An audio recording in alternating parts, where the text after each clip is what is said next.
On applaudit donc pour Issa Tchiroma, des violents dons révélations.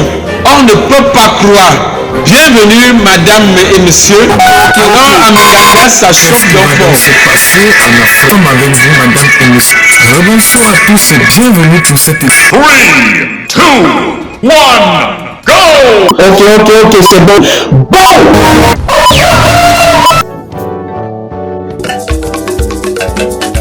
Bonne année!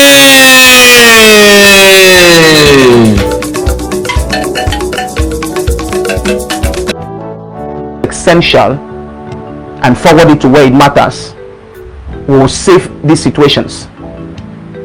I'm not a true prophet because something bad has happened that I prophesied about.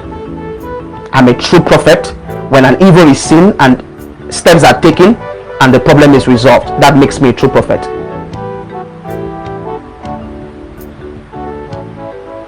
So if you can help me share this podcast, the issue would, so my condolences to the family of Anicet. There are so many other things I've said. I spoke to you even before the election, the presidential election in Cameroon. I told you 10 days before the elections, and I told you a day before the elections what I saw concerning the fate of Issa Tchiroma Bakari. I'm here today to reiterate on this. The first thing I said, and I want to say that needs to be well catered for, or whatever it is. He's not a Christian, he's a Muslim, but nobody is bigger than revelation. Nobody is bigger than prayer.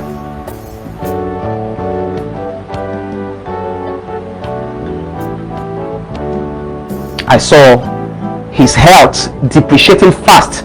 This prophecy is in the archives, it is there. If you check my YouTube accounts, most of these prophecies are uploaded there by my media team. So his lifespan is getting weaker and it is dropping because of his health. I'm talking about now. This is what I'm telling you that will happen. I'm saying this again. When this will happen and then the video will come out, people will say the man of God did not say it. Okay, he said it, what did they do about it? I'm not getting involved in his political affairs, but I'm talking now as a helpless prophet who saw a vision about him, who cannot decide what he sees and who he sees visions about, to tell Issa Tchiroma that he should take care of his health.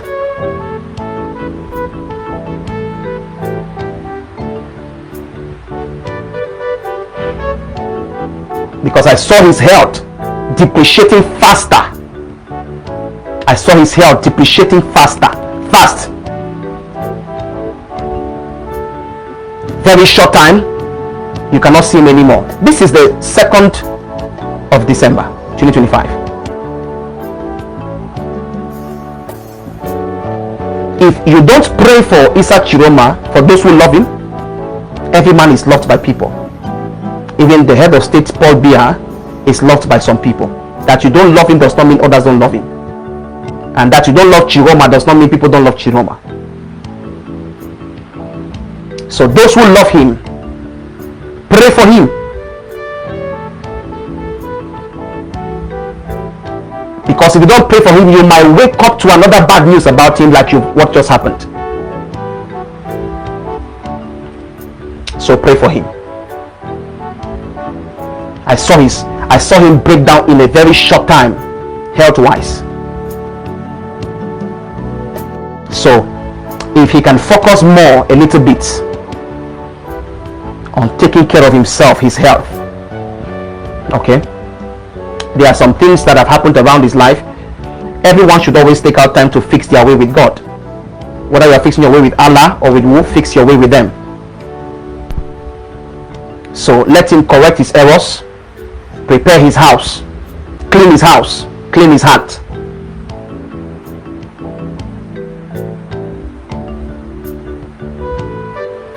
This statement is brief concerning him. I can come out here to mention the name clearly while mentioning the issue, to mention the case clearly, because I know that I heard God about it. So if you care for him, tell him about this. Many of us, we don't have too many people watching here, but your strength, you can take this message anywhere you want. You have the what it takes. You have the capacity to do that. Are you with me?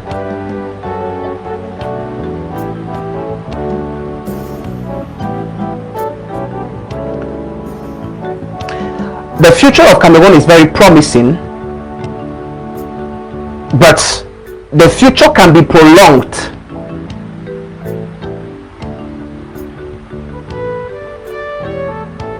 What becomes the outcome is determined by our actions, what we are doing today. What are Cameroonians doing to see their change come in a God-given manner? I told you that change will never come to Cameroon through violence. When there is violence, when there is bloodshed, the future is prolonged.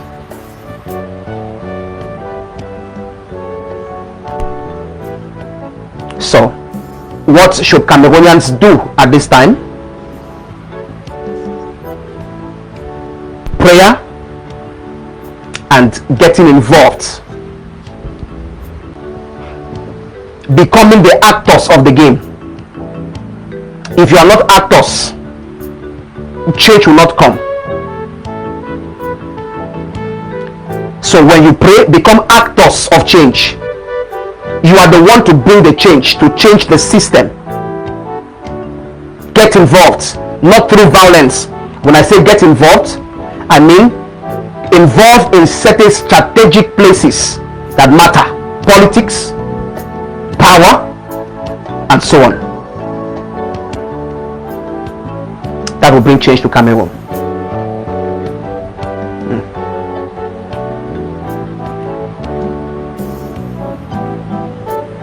So, I saw the coach of the Cameroon national team.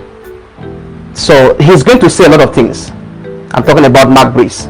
So I saw on social media that he has been asked to leave his position, and the first thing he's going to do is that he's going to tender an apology to Eto'o. Mark this.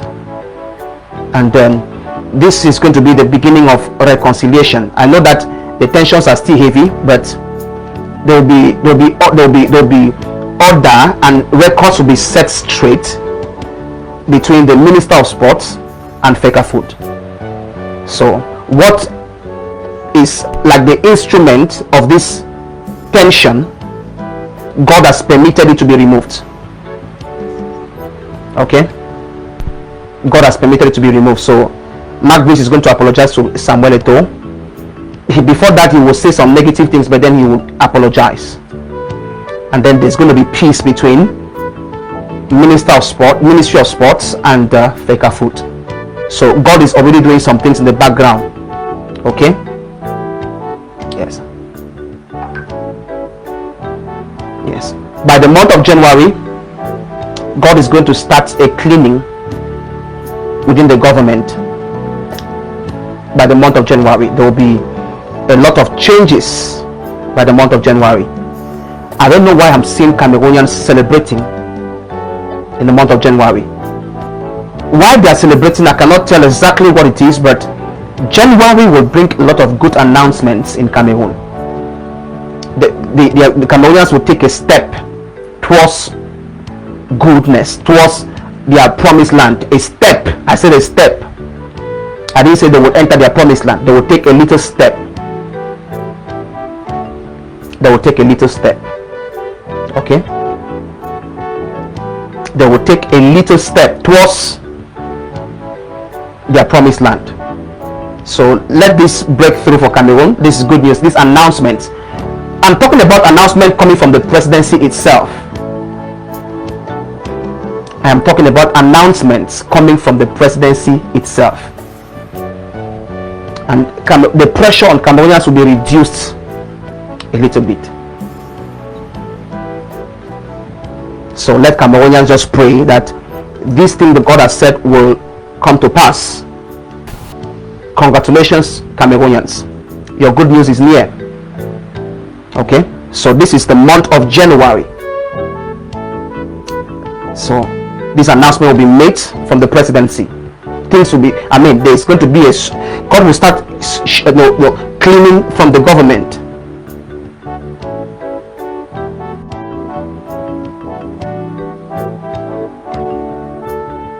What is going on, so many of you can never understand.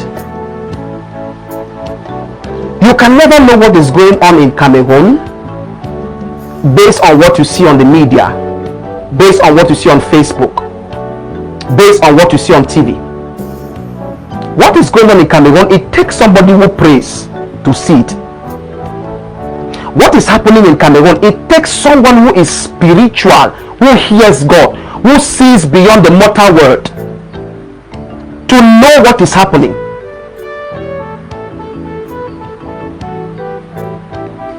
It takes someone who sees deep, someone who is not flesh.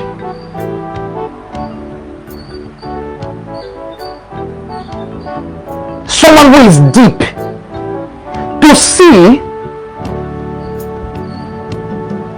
that God is working behind the scenes and the devil is physically trying to prevent what God is doing behind the scenes. The Lord can use anybody to bring change now in this country. And the Lord has given President Paul Biya the chance to fix few errors. I'm talking to you from Cameroon. I'm not talking to you. My words are to build this nation and the mind of God for this nation.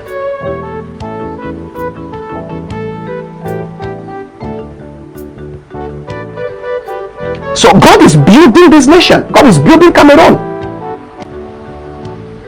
And he has given the head of state the chance to correct his mistakes. But those who are around him, there is a lot going on.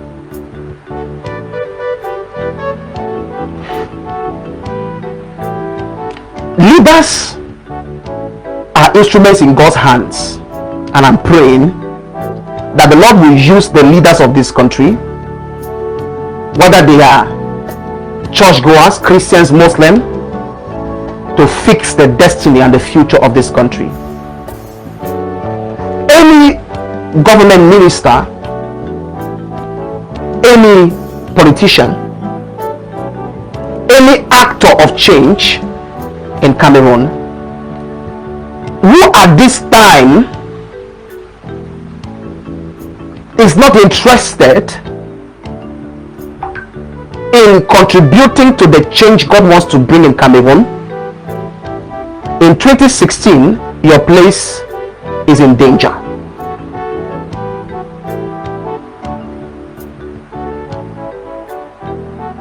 If you're a minister, you're a politician, you better change and put the interests of your country at heart. If you have not had it before, you better love your country. If you want to be maintained in your position in 2016, you must make amends, correct your mistakes, come back to the place of service, genuine service to your people, because God will force change. 2016, God will force change.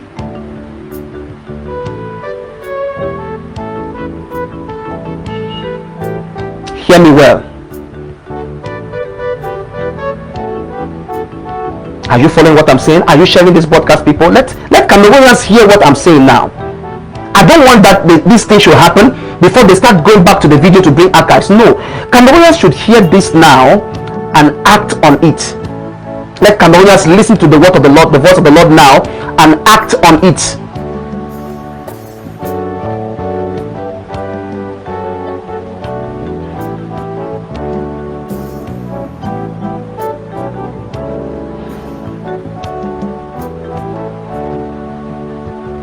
From January, there's going to start to be a cleaning.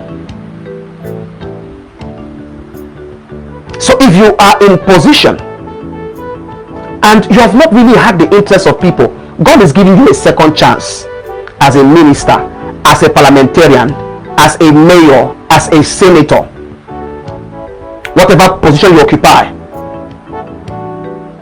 Repent. When I mean repent, I mean go back to the place of service to your community, to your people.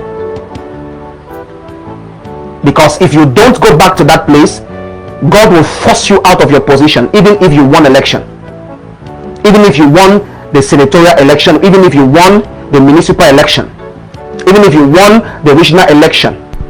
God will force you out of that position. As from 2026,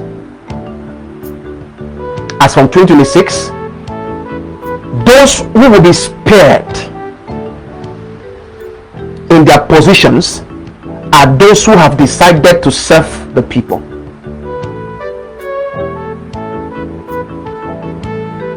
Many government officials will exit the physical world because they have lost interest for the people.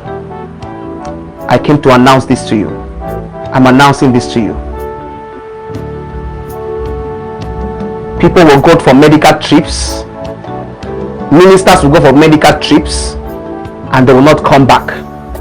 And God himself will allow them to leave the world.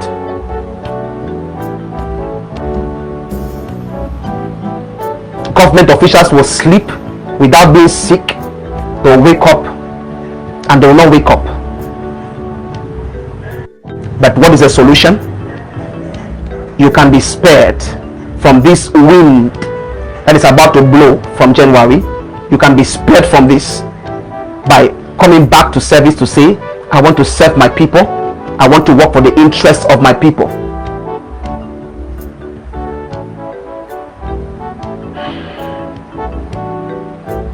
Are you with me?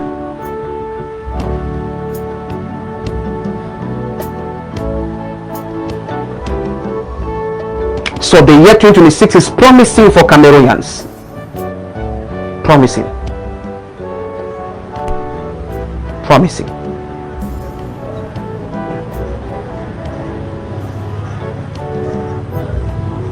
I've said these things to you, but remember this, that if the believers, the saints don't pray, if Christians don't pray, Satan will destroy what God is planning. He moves about like a roaring lion looking for wood to devour. So we must stand and arise as believers to say the will of God for Cameroon must come true. I've seen it as a prophet. God took me to 2026 in a vision. Hi there, hello, salut, bonjour. I hope you're doing very well from wherever you're watching at this moment. As always, it's a rare privilege for me to connect with you as we try to make sense of events happening across the globe, specifically in the Republic of Cameroon, as we continue to keep track following the presidential elections that took place on October 12, 2025. And you know, every day we wake up to new stories, and today I'm going to take you to Minganga in the north of Cameroon, and just hang tight there. But as always, I want to thank you for continuously sharing this platform within your circles, for subscribing to the channel. You know, I know some of you watch without subscribing because you forget, but please do subscribe because we need to hit that 10,000 mark and move forward to go beyond that. And for those who like, if you like, please make sure you click that like button as soon as you join. And if you have something on your mind, it's always good to communicate and share. So leave your comments and we read them and we take them very seriously. And also don't forget to hit that notification bell so you don't miss a thing as soon as we drop new updates. And speaking of updates, I want to give you a few. First, off the top, we did talk about the death of Assa Sssinat, the aftermath, And as you know, foreign partners responded. The EU responded, and as we speak, the government of Cameroon is not happy. René Emmanuel Sadi, the Minister of Communication, came out in a new communique saying that in their view, the EU is acting as though it's trying to interfere in the internal matters of Cameroon. And many observers have already decried that that is rich coming from a government that likes to flaunt and show any form of congratulatory message that comes from abroad to show that partners, foreign partners like the EU's and United States of America and so on are in support of the regime. But in this case, visibly the regime in Yaoundé is not happy because the EU was very firm and issued statements that show they want to see a full investigation on the case of Anicet Col and also for all those that were arrested in the aftermath of the elections that took place on October 12. And I know many of you have already outlined the fact that you want to see the same kind of amnesty or pardon, or if not total release with no conditions extended to all those who've suffered different abuses of power and authority in Cameroon, or who have been arrested because of their opinion and their conscience, that they should be released. We can even go way back as 1990, and like I've said before, there's no reason why someone should be jailed because they think differently and they have a different opinion, or they don't belong to the CPDM party. And I've often joked when I say that in Cameroon, if the regime is not after you and you call yourself an opposition leader, you're not an opposition leader, because the real opposition in Cameroon is always targeted by the regime. And you can cite a few, and you know what they've done to all those who've actually worked hard to show that they are part of an opposition force. And we are championing more of the cause for a civil society that is strong. As you would have noticed on this platform, we champion more causes on civic education, public discourse around good governance, democracy, and also justice, because we do believe that a strong civil society in Cameroon would be able to help those that are managing the affairs of the state stay accountable, and those that are aspiring to govern to know that the path to governance must be that which helps every Cameroonian to benefit from the natural resources and the wealth of the nation, and to also elevate the standard of living of every Cameroonian and make sure that they can bring down the cost of living while maintaining a higher standard for all Cameroonians, because it's long overdue. Other African countries are thriving, Cameroon cannot be the exception.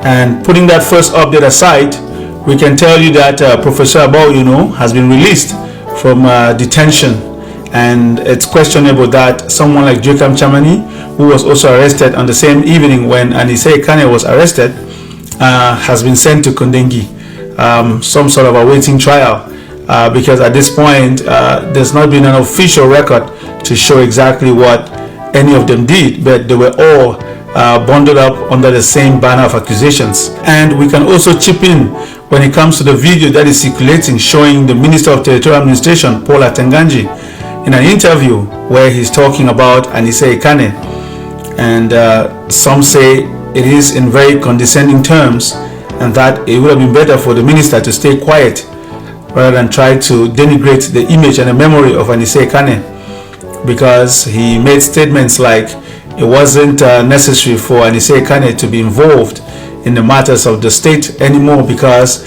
they had been warned, or he had personally told him before. Et je lui ai tenu le langage de la vérité. Anicet, il faut éviter le désordre. Parce que toute votre vie, vous vous êtes arrangé à vous retrouver du mauvais côté de la République. Je lui ai dit, vous n'êtes pas mon ami, vous êtes une connaissance, mais lorsque vous étiez en difficulté, de manière spontanée, je vous ai aidé. Mais de là à dire que pour quelqu'un, parce qu'il est malade, il a participé activement à cette insurrection qui a été vite stoppée, n'est-ce pas, grâce au professionnalisme de nos forces de défense et de sécurité, et dire que comme il est malade, il devait être en résidence surveillée, non. Media analysts and other observers say it would have been preferable for the minister to stay quiet and remain silent rather than come out in an interview and denigrate the memory of Anicet Col, because according to Minister Paul Atenganji, Anicet Col is not a martyr, neither is he a hero. because in his view, Anicet Kane has always been on the wrong side of the Republic, and that he's a troublemaker, and it wasn't necessary for him to be viewed in any good way. And in a very somewhat surprising fashion, the minister says he is a Christian, and in Christian way, he started off by saying, "May the body of Anicet Kane rest in peace." We would want to believe that that is just a slip of tongue, because in essence, we do know that it's the soul that needs to rest. And if at all, with this outing, the soul of Anicet Kane would rest, because those things that were said, he wasn't there to defend himself, and they are not to honor his memory, especially for the work he has done for Cameroon. And you would be surprised because, maybe not surprised, because you will see a lot of this happening in Cameroon, where when somebody dies, especially if it's somebody who dies in circumstances that puts the regime in a discomfort, you would have surrogates take to media, grant interviews, and start to say things to water down the person's personality, bring the person's image and memory down, use different terms like, oh, the person was sick, had different illnesses, was a troublemaker, was a never-do-well, all these things. And that is why, like I told you in the last outing, that Cameroon history is so confusing, because we don't know who our heroes are. In a country where there's nobody we can point to who is in a national museum with an effigy that really depicts their greatness. Everybody at some point was reduced to some kind of a maquisard in the days of the UPC party leaders, even when we know of the executions of people like Ernest Wanje and the likes. We even have the former head of state, the first president of Cameroon, who died in exile in Senegal. The corpse has never been returned to Cameroon for proper burial or state burial.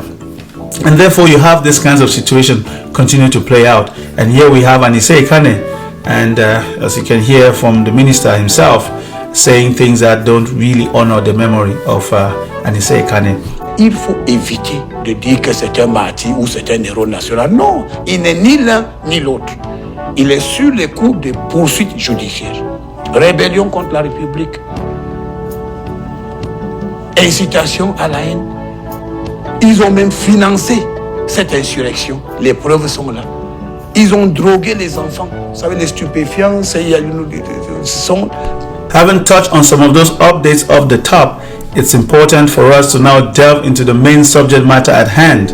And we're going to Menganga, not just as a name on the map, but as a pressure point of this entire post-election crisis. A roadblock that shook a whole national corridor, a slap at a checkpoint that turned into collective anger, and a small town that suddenly reveals the big contradictions of Cameroon. So let's take our time. First, we will understand what Menganga is and why it matters. Then we'll walk through what actually happened at that checkpoint. Finally, we'll connect Menganga to the bigger crisis, the resistance, and the daily life of ordinary people. Stay with me. Where is Menganga, and why should anyone care? Now, before we talk about roadblocks and gendarmes, we need to answer a simple question. Why should someone in Douala, Bamenda, or in the diaspora care about Menganga? For starters, Menganga is not just a town in the Adamawa region of Cameroon. It sits on one of the most strategic roads in Central Africa, the Douala Yaoundé Ngaoundéré Menganga Garwa Boulay Bangui axis. This is the lifeline for goods going to the Central African Republic. Every single day, trucks carry fuel, food, cement, manufactured goods, and they all snake through Menganga. Add to that, refugees from the Central African Republic passing through or settling nearby, checkpoints, wait stations, security posts where the state shows up in uniform, local people trying to live, farm, trade, send children to school. So when Menganga is blocked, it's not just a town that is stuck. It's an entire corridor that catches a cold, and a whole region that starts to shiver. That's the stage. Now let's go to the scene that lit the match. The night at the checkpoint, Tro said Tro. Let's go to Wednesday night. According to multiple local sources and videos circulating on social media, we were able to verify that here is what we can reasonably piece together. It's late around 11 p.m. on the Menganga-Garwa-Bulai axis. We are at a gendarmerie checkpoint, one of those barriers every driver in Cameroon knows too well. Flashlights in the night, uniforms, papier, les pièces où sont vos papiers, negotiations, jokes sometimes, tension, and often tracasserie. On this particular night though, a motorbike rider is stopped. There is an altercation. Witnesses say a gendarme slaps the rider. Now, in a normal healthy system, that might lead to a complaint, a sanction, or at least some kind of mediation. But on a road already saturated with frustration, in a country already boiling after a contested election and a deadly protest, that slap is not just a slap. It becomes a symbol of humiliation, of abuse at checkpoints, of a state that often appears only to control and extract, not to protect. Truck drivers nearby have seen enough. They decide on block 2 when trucks become barricades. Now let's zoom out a bit and look at what truckers actually did. Truckers are not just individuals. On a corridor like that, they are a collective force. Dozens of heavy trucks loaded with tons of goods lined up on a narrow road. In Menganga, they turned that force into leverage. They parked the trucks across the road. They immobilized the entire axis. Traffic is blocked completely. For one night, then into the next day, cars, buses, even humanitarian vehicles are stuck. What are the truckers saying beyond this one slap? Nous souffrons sur la route. Nous payons les impôts, tous les péages, nous nous arrêtons. Il n'y a même pas la route. Et nous avons encore des molestations des gendarmes et des policiers. They are saying we are tired of being milked at every checkpoint. We are tired of being treated like criminals while we keep this country and this region alive. We are tired of uniforms that think the road is an ATM. And here is where the Menganga story becomes extraordinary. Reports say the gendarmes were forced to dismantle their own checkpoint. Yes, the same barrier they've been using for years to control, fine, and sometimes harass drivers. Imagine that picture. The armed state taking down its own barrier under pressure from unarmed but organized economic actors. That is not nothing. That is a small earthquake in the psychology of power. Let's talk about local authorities and traditional leaders, the Lamido, the army, and the tension in the air. But the story doesn't end with a dismantled barrier. On the ground, tension remains high. Some accounts say on the Ngaoundéré-Menganga stretch, trucks are stopped deliberately. Some drivers allegedly remove their license plates. Others reportedly release cattle from certain trucks. A way of saying, we are not moving, we are not cooperating, we are waiting to see what happens next. And of course, when situations like this prevail, things can easily go out of hand because there are claims of civilians with weapons at some spots. Residents filming and describing a climate of fear calls for authorities to intervene. Now, as informed citizens and vigilant citizens across the globe, especially even those within Cameroon, we must be honest. Some of this is confirmed by local reporting, of course, and that is why we continue to caution that it's important to stay vigilant and stay away from propaganda, because in moments like this, there's a lot and there's no shortage of propaganda out there, people circulating images and video trying to mix up the facts so that you get confused. Where it's the case, we'll make sure we tell you that it's either videos circulating online or unconfirmed reports indicate, or we just simply tell you that we are still verifying these claims.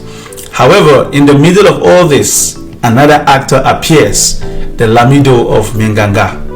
You know, local sources describe how the Lamido offered 2 bulls to the truckers, a traditional symbol, a way of saying, let's talk, let's eat, let's step back from the brink. And this is important because when the formal state is seen as abusive or absent, traditional authorities are called to mediate, to pour oil on troubled waters, sometimes literally.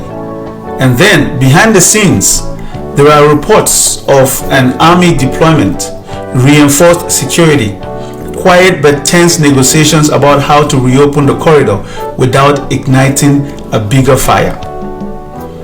And of course, Minganga is not an accident, it's a mirror. Now let's stop and breathe for a second. Ask yourself, why did this confrontation happen here and now? It's not random. Minganga sits at the crossroads of at least 4 big fault lines in Cameroon. Number 1, an economic corridor under pressure. Overloaded trucks, bad roads, wait stations, checkpoints where lawful control and unlawful racketeering often mix. Transporters who risk their lives and trucks every day. Number 2, security and banditry. The wider East Adamawa North Belt has issues with cattle theft and road banditry.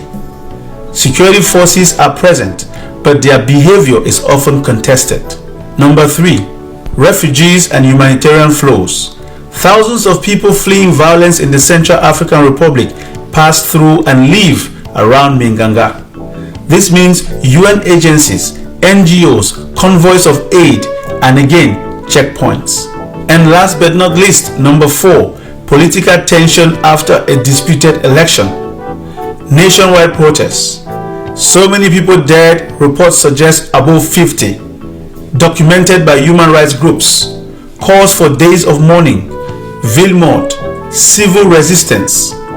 A population that feels unheard, unprotected, and sometimes provoked. And the death of a key opposition figure. And of course, a disputed autopsy with the family, and many other things. So Minganga is not a small local story. It is a mirror of how power behaves on the road, of how people push back when they have no other tools, of how far the social patience of a country can be stretched. Now, let's look at Minganga and the wider resistance. Let's link this to the bigger national picture. In the last weeks, we've seen protests across Cameroon after the presidential election, highly contested, disputed. Issa Bakari is still in the Gambia, at least for the last report that we have, and considered being on exile, whereas he has claimed the victory of that election.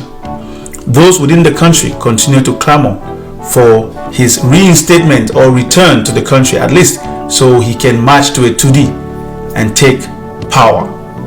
And the people, in some cases, have been arrested, detained because of their opinion, and those that marched have been called criminals, assailants, drug addicts, and so on by surrogates of the regime.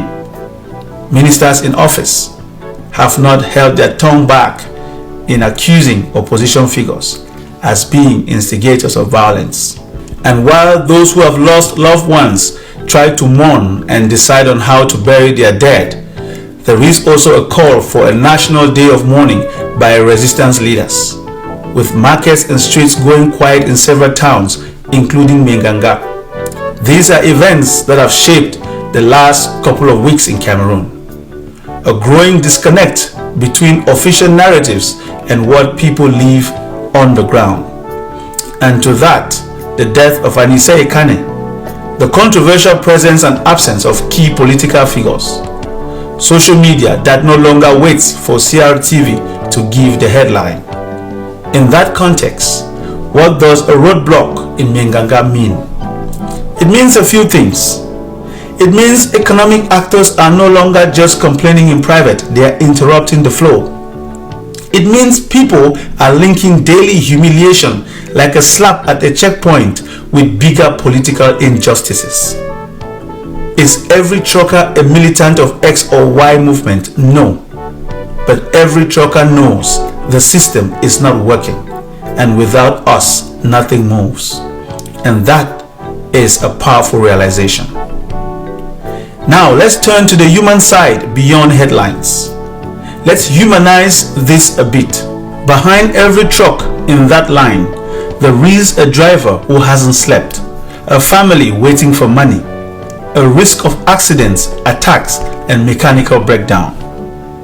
Behind every refugee convoy trying to bypass the incident, there is a child who fled war twice, a mother whose future depends on an NGO truck arriving on time.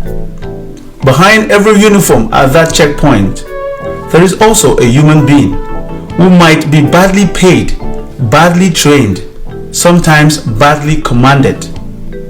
A system that has normalized extortion as survival instead of building a professional, accountable force.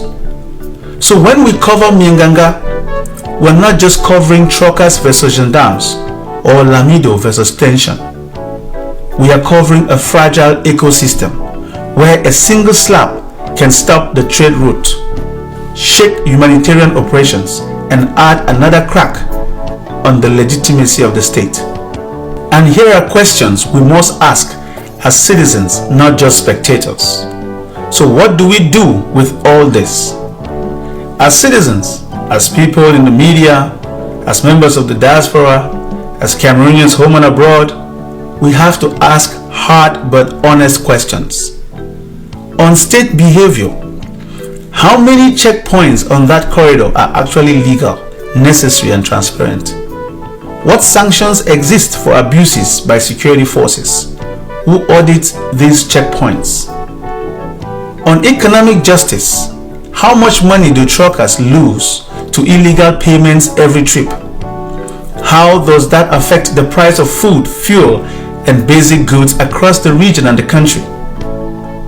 On political responsibility, in a post-election crisis, do authorities understand that every abuse is combustible? Do those calling for resistance also have a plan to protect life, property, and humanitarian access? On local leadership, what role can traditional leaders like the Lamido of Minganga play beyond symbolic gestures? Can they mediate durable agreements between truckers, security forces, and the administration? I know some of these questions may sound very lofty because, as someone told me a few minutes ago, that sometimes my analysis sounds as though I'm talking about a country where the rule of law is respected and everything is functioning properly. But when it comes to Cameroon, when it is believed that almost nothing functions according to the rule of law, or as we like to call it, international business standards, it turns out that some of these things, they sound far-fetched. But we should remember one thing though: Cameroon cannot become emergent, cannot become a country that can be compared to other advanced economies without having some of these basic things in place. Therefore, whether we think it's possible, it's feasible, it's doable, or these are lofty ideas, one thing remains: Cameroon cannot emerge without passing through these stages. And that is what we're seeking for the Cameroon of tomorrow that starts today. And that is why it's important for us to go that far. Some of you across the globe using credit cards to do your purchases and your payments, you find it is a beautiful thing. You can just shop online and things are delivered at your doorstep. You know, you turn on the tap, water flows, easy. You have your constant electricity. You can produce content from the comfort of your home. You can do lots of things because some basic necessities are already there in place, fixed. Have you ever wondered how these other countries arrived at that point? It may take how long it will take, but the only way Cameroon will emerge is to get to that level.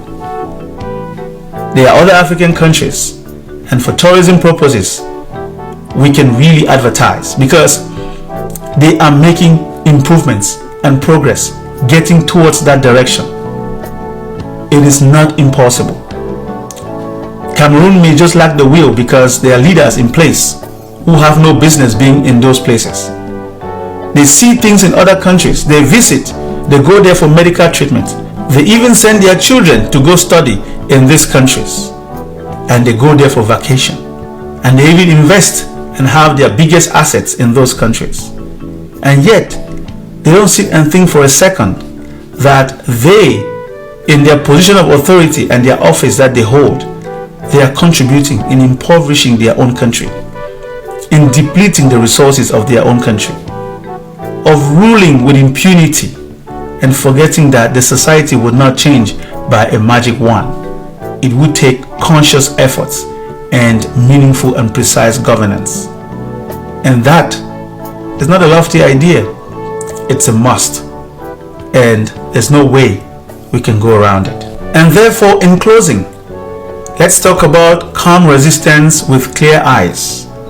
Let's land this plane, because Menganga is a warning. It's a small town whispering a big truth. You cannot run a country forever on intimidation, humiliation, checkpoints, and fear. At some point, people block the road. People say no more. People use the little power they have, their trucks, their shops, their presence to push back. Our responsibility in doing some of this analysis and bringing you these editorials as citizens, as good people of goodwill, those lovers of democracy, is not to exaggerate, is not to minimize, but to clarify, to say clearly what is confirmed, what is still unverified, where the regime is responsible, where our own movements must stay disciplined. So as you listen to stories from Menganga, from your relatives on the ground, from bloggers, from NGOs, from local journalists, ask yourself, what does this say about the way power is used in Cameroon? What kind of resistance protects life instead of multiplying funerals? How do we build a country where a simple checkpoint is a place of safety, not fear? That is the conversation Menganga is forcing on us. And of course, thank you for watching, thank you for thinking, and for sharing this content far and wide within your circles. Don't forget to subscribe, don't forget to hit that like button, and leave your comments. If you're in Menganga, along that corridor, or you drive those trucks, your testimonies matter. Send them in, audio, video, written, and we'll continue to fact check, to listen, and to speak with clarity. Until next time, take special care of yourself, take care of your neighbor, keep your eyes wide open, stay vigilant, stay away from propaganda. And until the next one, may God bless Cameroon.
son apogée. Nous sommes déjà presque arrivés à la fin de cette édition spéciale, l'une des chaînes sociopolitiques. Alors, bienvenue donc pour la prochaine